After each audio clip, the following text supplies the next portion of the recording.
Hello students. आपने notice किया होगा कि वाटर मॉलिक्यूल की एक स्पेसिफिक प्रॉपर्टी है और उस प्रॉपर्टी की वजह से जो सॉल्ट है या शुगर है वाटर में बहुत इजीली घुल जाता है। और वाटर मॉलिक्यूल की यही प्रॉपर्टी है जो माइक्रोवेव ओवन में वर्क करती है। कौन सी ये प्रॉपर्टी है जो वाटर मॉलिक्यूल्स को और सब्सटेंसेस से अलग करती है? ये जो वाटर मॉलिक्यूल की प्रॉपर्टी है वो उसके पोलर जो करैक्टर है उसकी वजह से है। एक्चुअली वाटर मॉलिक्यूल में क्या होता है, जो हाइड्रोजन आयन है और ये हाइड्रोक्सिल आयन है, उनके पॉजिटिव चार्ज सेंटर और नेगेटिव चार्ज सेंटर कोइंसाइड नहीं करते और एक डिस्टेंस ऑफ सेपरेशन एग्जिट कर जाती है। और इस वजह से वाटर मॉलिक्यूल क्या करता है, एक इलेक्ट्रिक डाइपोल जनरेट करता है। जो इलेक्ट्रिक डाइपोल है उस डाइपोल की प्रॉपर्टी ये है कि इसके ये एक अरेंजमेंट होता है जिसमें पॉजिटिव चार्ज और नेगेटिव चार्ज दोनों इक्वल अमाउंट के होते हैं और अपोजिट नेचर के होंगे, बट उनके जो सेंटर्स हैं, पॉजिटिव चार्ज सेंटर और नेगेटिव चार्ज सेंटर, वो कोइंसाइड नहीं करते। मतलब एक डिस्टेंस ऑफ सेपरेशन एग्जिट करता है और एक डाइपोल का अरेंजमेंट होता है। तो थोड़ा सा हम प्रीवियस ईयर्स के क्वेश्चन लेने से पहले कुछ एक इसका क्विक रिव्यू कर लेते हैं कि इलेक्ट्रिक डाइपोल का फील्ड कैसे होता है, डाइपोल मोमेंट कैसे निकलता है। जैसे जो इलेक्ट्रिक डाइपोल है ये क्या अरेंजमेंट है, it's an arrangement of two unlike charges of same magnitude separated a small distance. जैसे यहाँ माइनस क्यू और प्लस क्यू है, दोनों का सेम मैग्नीट्यूड है और बहुत डिस्टेंस ऑफ सेपरेशन बहुत स्मॉल है। इलेक्ट्रिक डाइपोल का नेट चार्ज क्या होता है, जीरो होता है। तो इस डाइपोल का जो मोमेंट होता है वो इन दोनों चार्जेज में से किसी एक चार्ज का मैग्नीट्यूड ले लीजिए और डिस्टेंस ऑफ सेपरेशन से मल्टीप्लाई कर दीजिए। डिस्टेंस ऑफ सेपरेशन को डी से भी डिनोट करते हैं और कई बार 2a से भी डिनोट कर देते हैं। तो यहाँ जो इसका डाइपोल मोमेंट की वैल्यू जो आएगी, वो डाइपोल मोमेंट की वैल्यू आई q into d, distance of separation unit coulomb metre हो गया। वेक्टर क्वांटिटी है, directed from minus q to plus q. जैसे अभी ये डाइपोल मोमेंट है, ये ऐसे डायरेक्टेड होगा। अभी जैसे ये वाटर मॉलिक्यूल का ही लें तो H प्लस और OH, इस पॉजिटिव हाइड्रोजन के पॉजिटिव चार्ज सेंटर का और इसका नेगेटिव चार्ज सेंटर के बीच का डिस्टेंस ही होता है। चार्जेस की वैल्यू दोनों में E के इक्वल होती है, तो इसका यदि हम डाइपोल मोमेंट कैलकुलेट करें तो Q और इंटू डिस्टेंस ऑफ सेपरेशन, मैंने उसको मीटर में कन्वर्ट कर दिया और ये इसका डिस्टेंस ऑफ सेपरेशन है। डायरेक्शन इसका किधर होगा, नेगेटिव से पॉजिटिव। अब अपन लेते हैं कि जो एग्जाम्स होते हैं नीट वगैरह में, उसमें इलेक्ट्रिक फील्ड से रिलेटेड काफी कॉन्सेप्ट्स आते हैं। तो डाइपोल का कैसे इलेक्ट्रिक फील्ड एक्सियल पॉइंट से इक्वेटोरियल पॉइंट पर चेंज होता है, तो यहाँ मैंने एक ये कंसीडर किया है। जैसे ये डाइपोल है P, इसका डाइपोल मोमेंट ये है। यहाँ इसके मिड पॉइंट से जो एक्सियल पॉइंट पर P पॉइंट है जो एक्सियल पर है, यहाँ इस पर जो फील्ड की वैल्यू होगी P पॉइंट पर, वो होगा P 4 pi epsilon not R square minus A square. Yes, ये पूरा 2a है, ये a है, दिस इज, और ये r है, ये a है। और मोस्ट ऑफ द केसेस में जब अपन कंसीडर करते हैं तो a बहुत स्मॉल है, तो इसके कंपैरिजन में दिस आर स्क्वायर बहुत नेग्लिजिबल होगा। तो यहाँ जो वैल्यू इसकी आती है वो nearly 2p 4 pi epsilon not और r क्यूब। ठीक है, डायरेक्शन किधर होगी पॉइंट P पर, एक्सियल पॉइंट पर फील्ड की डायरेक्शन ये एक्सियल है, अलोंग P होती। इवन पॉइंट आपका इधर होगा तो भी, यदि मैं यहाँ कोई पॉइंट P डैश ले लूं तो भी फील्ड की direction along parallel to P। तो इसकी जो डायरेक्शन होगी इलेक्ट्रिक फील्ड की, वो डाइपोल मोमेंट के अलोंग ही होगी। यहाँ दो करैक्टर आप देख रहे हैं कि एक तो ये 1/r आर स्क्वायर के प्रोपोर्शनल नहीं है फील्ड, 1/r³ के प्रोपोर्शनल है। और फिर ये इसकी डायरेक्शन अलोंग पी है। अब यदि यही पॉइंट इक्वेटर पर होता, तो ये एक्सियल पॉइंट लिया है मैंने, और यहाँ में ये पी पॉइंट कैसा है, इक्वेटोरियल पॉइंट।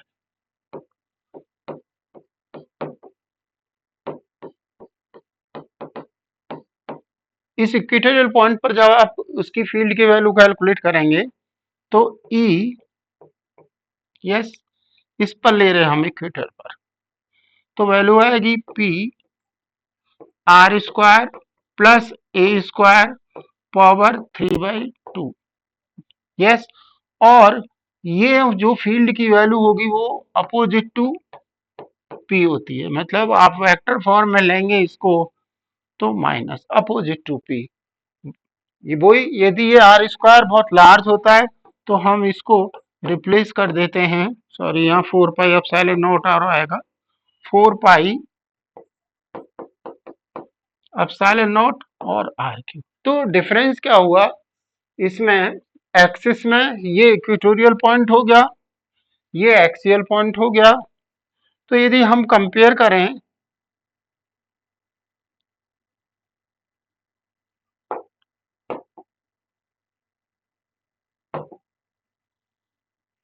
तो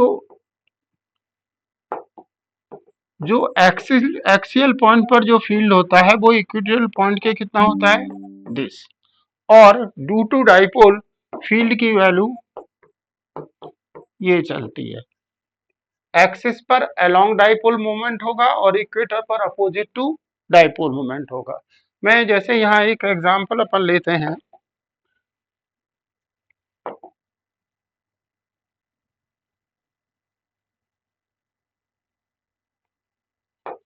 इसमें आप देख रहे हैं इस फिगर में कि ये एक डाइपोल मोमेंट है जो एक्सिस के अलोंग रखा हुआ है, और हमको क्वेश्चन में दिया है कि जो पॉइंट P1 है, इस पॉइंट P1 पर फील्ड की वैल्यू कितना है, 200 वोल्ट पर मीटर। मीन्स यहाँ ये वैल्यू आपको गिवन है कि P1 पर जो फील्ड है उसका वैल्यू है 200 वोल्ट पर मीटर। यस, और फील्ड की वैल्यू आप डिटरमाइन करिए, field at P2 at P3 at P4। Yes, तो आप देखेंगे कि ये P2 एक्सिस पर ही है, अभी यहाँ P1 पर जो भी फील्ड की वैल्यू दी है एक्सियल है तो अलोंग होगी। यस, आप इस पर लेंगे तो ये भी एक्सियल पॉइंट है और फील्ड की वैल्यू इधर ही जाएगी P2 पर अलोंग डाइपोल मोमेंट, बट यहाँ डिस्टेंस 2 और ये डिस्टेंस 4 है तो डबल हो गई डिस्टेंस, तो फील्ड की वैल्यू 1/r³ से चेंज होगी, तो 1/8 रह जाएगी। 200 के कंपेरिजन में यहाँ 1/8 होने का मतलब 12.5 रह जाएगी। ये दोनों P3 और P4 दोनों इसके इक्वेटर पर आ गए, इक्वेटर पर आ गए तो फील्ड की वैल्यू डायरेक्शन इन दोनों पॉइंट्स पर अपोजिट टू पी होगी, इधर होगी फील्ड की। यस, और ये जो डिस्टेंस दी है वो 2 है, ये भी 2 है, इट मीन्स यहाँ जो वैल्यू होगी वो हाफ होगी एक्सियल से, तो यहाँ 200 है तो यहाँ कितना होगा, 100, और इधर डिस्टेंस क्या हो गई, डबल हो गई, तो 1/8 रह जाएगी। ये इन सब के आप कैलकुलेशन करिएगा, और इन सब के जो आंसर्स हैं आप इससे यहाँ मैंने दे दिए हैं, इसमें आप इसको पहले सॉल्व करिएगा, फिर इससे आप चेक करिएगा कि आपका आंसर ठीक है या नहीं है। अब मैंने क्या किया, नेक्स्ट केस लिया, और इस केस में आप देख रहे हैं कि मैंने इस डाइपोल को 90 डिग्री से एंटी क्लॉकवाइज कर दिया। इसका इफेक्ट क्या हुआ कि जो पॉइंट्स पहले एक्सिस पर थे P1 और P2, अब वो डाइपोल के इक्वेटर पर आ गए, और जो पॉइंट्स केस फर्स्ट में उस पे थे P2 और P उस पे इक्वेटर पर थे, वो किस पे आ गए, एक्सिस पर। तो फील्ड्स की वैल्यू यहाँ इन पर तो रह जाएगी हाफ, और 1/r³ से और चेंज होगी, और ऐसे यहाँ फील्ड्स की वैल्यू क्या होगी, डबल होगी। तो अब आपको फील्ड की वैल्यू जो कैलकुलेट कंसीडर करेंगे वो इक्वेटर और एक्सियल चेंज के हिसाब से होगी। आप इसको ये आपके लिए होमवर्क है, आप सॉल्व कीजिएगा। इसके आंसर जब आप सॉल्व कर लें तब आप इसके आंसर इस शीट में देख सकते हैं। नेक्स्ट मैंने यहाँ आंसर दे दिए। तो अब इतना रिव्यू करने के बाद अब अपन स्टार्ट करते हैं इसके क्वेश्चंस।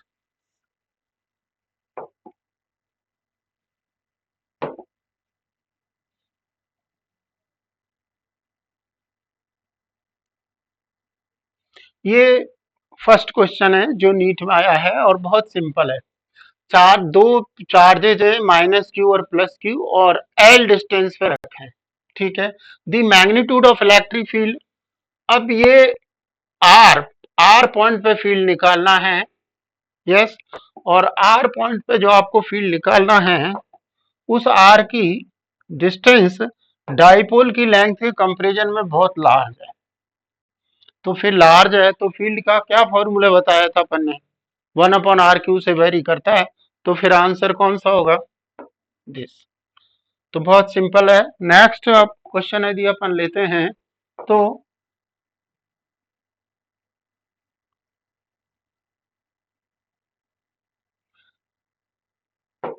इस क्वेश्चन में आपको डाइपोल दिया है 30 डिग्री पर इलेक्ट्रिक फील्ड में और फील्ड की वैल्यू दे रखी है, टॉर्क दे रखा है। Calculate the magnitude of charge on the dipole if the dipole length is this. हमको पता है कि जो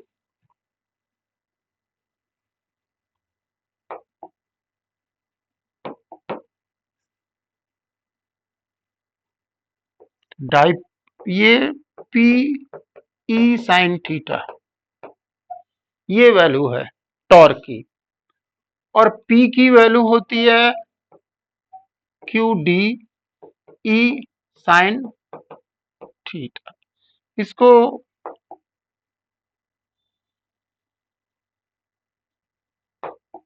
टॉ की वैल्यू उसमें कितना दिया हुआ है, 4 न्यूटन पर मीटर, यस। क्यू कैलकुलेट करना है। लेंथ डाइपोल का दिया है 2 सेंटीमीटर, तो ये वैल्यू 2, इसको मीटर में कन्वर्ट कर दीजिए, यस। और ई इलेक्ट्रिक फील्ड दिया है 2 इंटू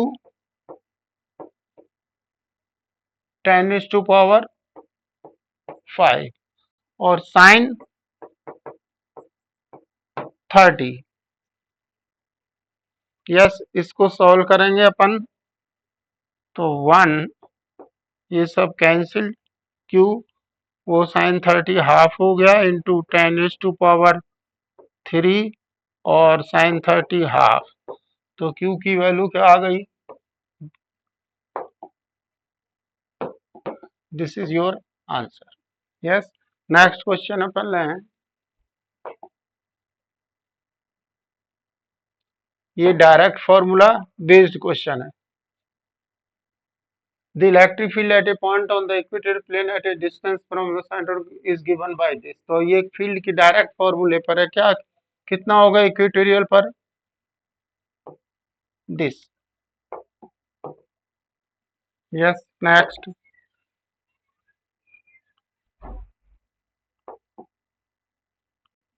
इसमें आपको ये देखना पड़ेगा कि डाइपोल पर जो नेट फोर्स लगेगा वो इधर लगेगा, यस, माइनस क्यू है। तो नेट फोर्स इधर लगेगा तो डाइपोल इधर शिफ्ट करेगा, और जब इधर शिफ्ट करेगा तो इसकी काइनेटिक एनर्जी इंक्रीज होगी, तो फिर पोटेंशियल एनर्जी क्या होगी, डिक्रीज होगी। तो इसलिए अपना आंसर क्या होगा, ये। तो ये सब हमने आज इलेक्ट्रिक डाइपोल का डिस्कस कर दिया है।